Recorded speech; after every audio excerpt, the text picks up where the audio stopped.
Donc, on va passer à la lecture de la charte de l'élu local.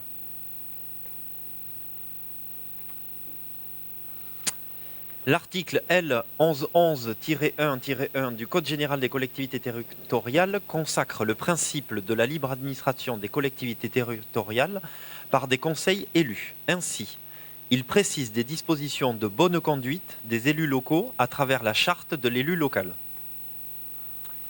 Petit 1. L'élu local exerce ses fonctions avec impartialité, diligence, dignité, probité et intégrité.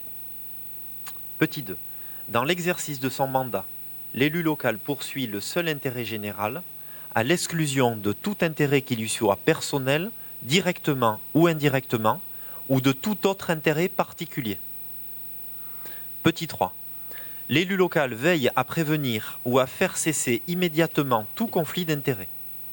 Lorsque ses intérêts personnels sont en cause dans les affaires soumises à l'organe délibérant dont il est membre, l'élu local s'engage à les faire connaître avant le débat et le vote. Petit 4. L'élu local s'engage à ne pas utiliser les ressources et les moyens mis à sa disposition pour l'exercice de son mandat ou de ses fonctions à d'autres fins. Petit 5. Dans l'exercice de ses fonctions, l'élu local s'abstient de prendre des mesures lui accordant un avantage personnel ou professionnel futur après la cessation de son mandat et de ses fonctions. Petit 6. L'élu local participe avec assiduité aux réunions de l'organe délibérant et des instances au sein desquelles il a été désigné. Petit 7. Issu du suffrage universel, l'élu local est et reste responsable de ses actes pour la durée de son mandat devant l'ensemble des citoyens de la collectivité territoriale, à qui il rend compte des actes et des décisions pris dans le cadre de ses fonctions.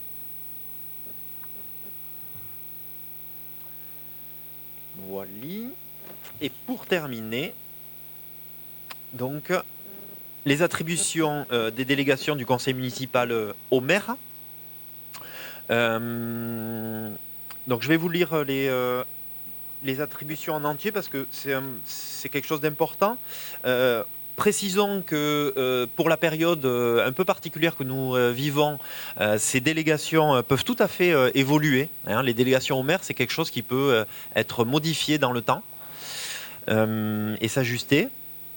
Donc les articles L 21-22-22 et L 21-22-23 du Code général des collectivités territoriales permettent d'attribuer des délégations du conseil municipal au maire afin de faciliter le fonctionnement courant des services. Il est proposé au conseil municipal de déléguer au maire, pour la durée de son mandat, les attributions du conseil municipal suivantes. Arrêter et modifier l'affectation des propriétés communales utilisées par les services publics municipaux et procéder à tous les actes de délimitation des propriétés communales. Fixer, lorsqu'ils ne sont pas prévus par une délibération, les tarifs des droits de voirie, de stationnement, de dépôt temporaire sur les voies et autres lieux publics et, d'une manière générale, des droits prévus au profit de la commune qui n'ont pas un caractère fiscal, ces droits et tarifs pouvant, le cas échéant, faire l'objet de modulations résultant de l'utilisation de procédures dématérialisées. Procéder, dans la limite des crédits budgétaires, à la réalisation des emprunts destinés au financement des investissements prévus par le budget et aux opérations financières utiles à la gestion des emprunts, y compris les opérations de couverture des risques de taux et de change, ainsi que de prendre les décisions mentionnées au 3 de l'article L 1618-2 et au A de l'article L 2221-5-1 sous réserve des dispositions du C de ce même article et de passer à cet effet les actes nécessaires. Ces délégations financières prennent fin dès l'ouverture de la campagne électorale pour le renouvellement du conseil municipal. Prendre toute décision concernant la préparation, la passation, l'exécution et le règlement des marchés et des accords cadres de services, fournitures et travaux d'un montant inférieur à 750 000 €, ainsi que toute décision concernant leurs avenants lorsque les crédits sont inscrits au budget. Décider de la conclusion et de la révision du louage des choses pour une durée n'excédant pas 12 ans. Passer les contrats d'assurance ainsi qu'accepter les indemnités de sinistres afférentes. créer, modifier ou supprimer les régies comptables nécessaires au fonctionnement des services municipaux, prononcer la délivrance et la reprise des concessions dans le cimetière, accepter les dons et legs qui ne sont grévés ni des conditions ni de charges, décider l'aliénation de gré à gré de biens immobiliers jusqu'à 4 600 €, fixer les rémunérations et régler les frais et honoraires des avocats, notaires, huissiers de justice et experts, fixer dans les limites de l'estimation des services fiscaux le montant des offres de la commune à notifier aux expropriés et de répondre à leurs demandes, décider la création de classes dans les établissements d'enseignement, fixer les reprises d'alignement en application d'un document d'urbanisme, exercer au nom de la commune les droits de préemption définis par le Code de l'urbanisme, que la commune en soit titulaire ou délégataire, et déléguer à l'établissement public foncier des Landes, le PFL, au département des Landes, et à la SAFER l'exercice de ses droits à l'occasion de l'aliénation d'un bien selon les dispositions prévues à l'article L 211-2 ou au premier alinéa de l'article L 213-3 de ce même code sur l'ensemble du territoire communal. Intenter au nom de la commune les actions en justice ou défendre la commune dans les actions intentées contre elle de manière générale devant toutes les juridictions administratives et judiciaires et transiger avec les tiers dans la limite de 1 000 €.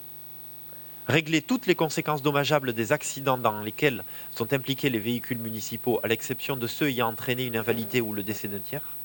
Donner en application de l'article L 324-1 du Code de l'urbanisme l'avis de la commune préalablement aux opérations menées par un établissement public foncier local. Signer la convention prévue par le 4e alinéa de l'article L 311-4 du Code de l'urbanisme précisant les conditions dans lesquelles un constructeur participe au coût d'équipement d'une zone d'aménagement concertée et signer la convention prévue par le 3e alinéa de l'article L 332-11-2 du même code, dans sa rédaction antérieure à la loi 2014-1655 du 29 décembre 2014 de finances rectificatives pour 2014, précisant les conditions dans lesquelles un propriétaire peut verser la participation pour voirie et réseau. Procéder, dans les limites fixées ci-après, à la souscription d'ouverture de crédit de trésorerie et passer à cet effet les actes nécessaires.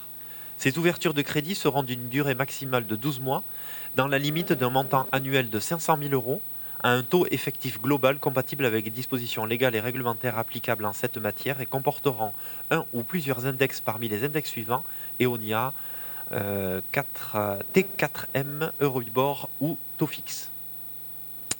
Exercer au nom de la commune le droit de priorité défini aux articles L 240-1 et L 240-3 du Code de l'urbanisme. Prendre les décisions mentionnées aux articles L 523-4 et L 523-5 du Code du patrimoine relatives à la réalisation de diagnostics d'archéologie préventive prescrits pour les opérations d'aménagement ou de travaux sur le territoire de la commune. Autoriser au nom de la commune le renouvellement de l'adhésion aux associations dont elle est membre. Procéder pour tout bâtiment municipal et pour tout projet lié à un équipement public au dépôt des demandes d'autorisation d'urbanisme relatives à la démolition, à la transformation ou à l'édification des biens municipaux. Exercer au nom de la commune le droit prévu au 1 de l'article 10 de la loi numéro 75-1351 du 31 décembre 1975 relative à la protection des occupants de locaux à usage d'habitation. Et enfin, ouvrir et organiser la participation du public par voie électronique prévue au 1 de l'article L 123-19 du Code de l'environnement. On vous propose de dire que le conseil municipal sera tenu informé de l'ensemble des décisions prises par le maire en vertu de ces délégations, de dire que ces délégations sont valables pour l'ensemble des budgets annexes et des régies municipales sans personnalité morale, de dire que le maire est autorisé à déléguer ses fonctions attribuées par le conseil municipal à un adjoint dans l'ordre du tableau, en cas d'absence par exemple. Juste pour revenir sur 2 points qui sont importants. Tout à l'heure, j'évoquais des choix qu'on avait à faire. Je vous ai proposé notamment sur l'exécution et le règlement des marchés des accords cadres de services de fixer un montant de 750 000 €. C'est les baisses que j'évoquais tout à l'heure. Et c'est aussi sur les lignes de trésorerie. Voilà. C'est tout simplement la possibilité au maire d'inscrire donc des lignes de crédit jusqu'à 500 000 € et pas plus. Voilà. Ça me paraissait une bonne limite. Est-ce que ça amène des questions? On va procéder au vote. Qui est pour? Qui est contre? Parfait, à l'unanimité.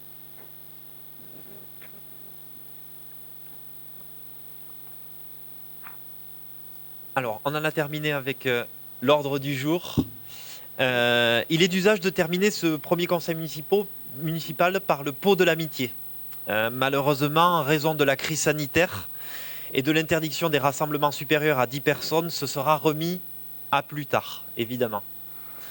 Merci à TV Land pour la retransmission de ce conseil et je souhaite qu'on essaie de le renouveler le plus régulièrement possible, car c'est un bon moyen pour renforcer la démocratie locale.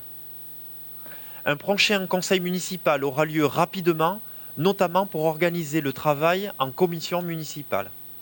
Je rappelle que le conseil municipal devra voter le budget de l'année 2020, qui sera forcément particulier, avant le 31 juillet 2020. Merci à tous et bonne soirée.